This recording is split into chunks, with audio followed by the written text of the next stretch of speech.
so that's why we've started to do the Q&A over the credits. So let's start with some quick questions. First, one thing that I didn't mention before, it might have been a surprise for many horror film fans in this audience to see the Hammer logo before the film. This, in fact, was the first vampire film to be produced by Hammer in over 35 years. The studio that brought us Christopher Lee and Peter Cushing is back and ready for blood. So Matt, obviously, when this project was first announced, there was already the release of the Swedish film, and there's always that remake buzz of people grumbling, oh, why do they have to remake the film? But you have to step back and realize that Let the Right One In was actually based on a Swedish book. So this is just another adaptation, essentially, of a book. No one goes, oh, they're making Romeo and Juliet again, another remake. But it's an adaptation. Can you talk about how you first became involved and what attracted you to the project? I mean, the thing I saw first was the movie, and what happened was it was almost a year before the movie came out in the United States.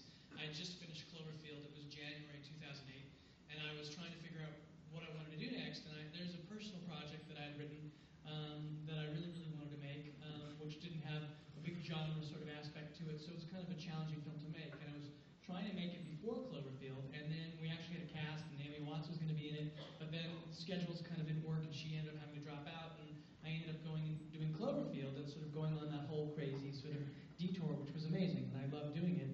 And then this time out, I thought, okay, well, I'm going to do that movie again, which it's called The Invisible Woman, and she's not actually invisible. But in any case, I was about to do that, and I decided I would try and find a distributor in the United States, and I met with Overture.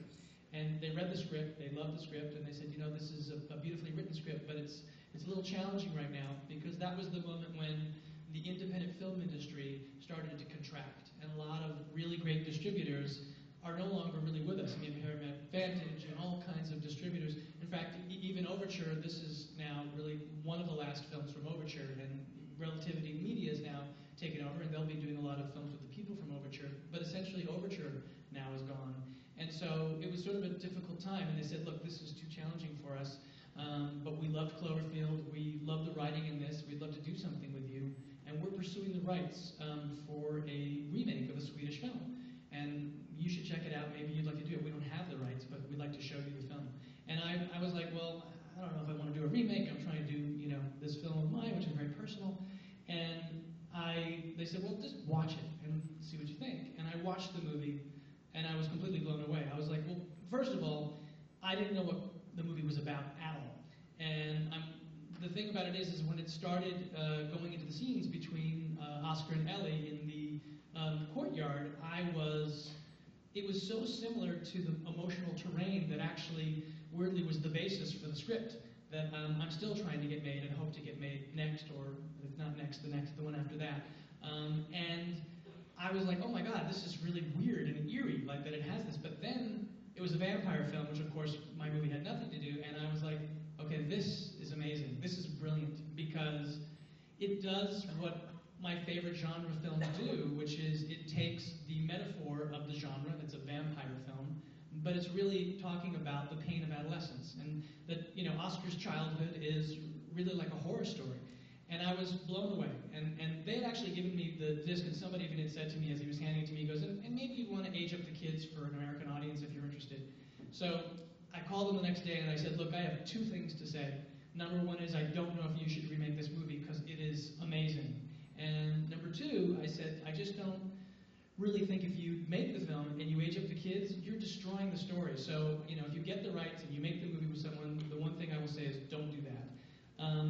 And so they didn't get the rights right away, and they were pursuing it, and actually Hammer Films ended up getting the rights, and then Overture partnered with them. But I ended up, after seeing the movie and being so blown away by it, and really affected by it, I really identified to Oscar's childhood. I was bullied, and you know, just the idea of growing up in that time. And so I read the novel, and I was blown away by the novel. I thought it was amazing, and I ended up writing to Lindquist. And I said, you know, I just want to tell you now, you know, Hammer Films has the film, and I know that you know that we're maybe going to do a remake. and I want to tell you why. And I said, why I'm interested. It's not just that I think that this is a brilliant genre story, which it is, but it just so reminds me of my childhood. And he wrote back to me, and he said, I'm actually excited about it because I really like Cloverfield, and I'd be very interested to see what you do, because Cloverfield was a new spin on kind of an old story, and that's what I tried to do, was let the right one in. And so he said, the thing is, though, I'm actually more excited to know that it affected you personally, because it is the story of my childhood in Blackenberg. And I was like, oh, I totally get it. And he talked about the suburbs where he grew up, this place Blackenberg, and it reminded me of when I grew up, that we referred to the suburbs as like Spielbergia, because there was E.T. and all of the movies that sort of took place out in the suburbs. And I just started thinking, there has to be a way to be really true to his tale. And he did the adaptation actually of his book for the Swedish film, and so it's incredibly faithful. So the scenes that you're seeing here that are very, very similar, the reason is because it's very, very similar to the book. And I tried to be very faithful to that stuff because that was the stuff that moved me so. And I really wanted to find a way to take that story and put it into the American landscape that I remembered from growing up at that time. So that's kind of the journey of what it was and what I intended to do. One of the remarkable things in the film are the performances of your young actors. I don't want to call them child actors because they are actors. Last night we had Cody Smith McPhee on stage. How did you find him? Well, the thing about it is that you're absolutely right. I mean, like those two kids, I've worked with, some really, really great actors. Richard Jenkins is amazing. I would say that they're not great young actors. They are great actors. And everyone's like, oh, well, you must have seen Cody in The Road, and you must have seen Chloe in Kick-Ass.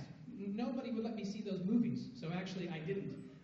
And so I just heard, oh, these kids are really worth checking out. And I had written a scene for Cody, for Cody's character, for Owen. I wanted to take the film and put it even a step further into his point of view, and I really wanted a scene where you see him react to the fact that that he discovers what she is, and then he ends up trying to call his father, and you see how alone he is. And it's the scene you just saw where he calls his father, and his father's like, is this because it's your mother, and all this stuff. And I was inspired by the scene in Rosemary's Baby, where where Mia Farrow is having a nervous breakdown near the end of the movie, and she's on the payphone, and the camera just holds on her. She's like, no, this is really happening, and no one will believe her. And I wanted to hold on just that character. I didn't want to cut to the father. And after I wrote it, I thought, wait a minute, what 12-year-old kid can do this? This is an adult story. I can't imagine that this is going to be really hard. And I got very worried. I even got cold feet. I said, I don't even know if we can make this movie because I'm worried about the fact that these are two 12-year-olds who have to carry the emotions that are really an adult story. And Cody came in. We had a bunch of people come in, and they read, and they were sort of making the scene very kind of melodramatic. And, it's really kind of an edge. He's talking about evil. It could be really, really corny. And Cody came in, and it was so real. And not only that, I had seen Romulus, My Father. It was the one film they told me I could see. He was 9 when they shot it, and he had an Australian accent. And I was like, well, guys, he's amazing, but he's Australian, and he was 9. So when he came in, he read this. He read in a flawless American accent, which was bizarre. And he was incredible. He was so natural, so real. He didn't push anything. And at the end of it, I felt like, oh, first of all, it has to be him. Second of all, now I feel like we truly can make this movie. And so it was really an amazing thing to get Cody. And then the same thing with Chloe. She came in and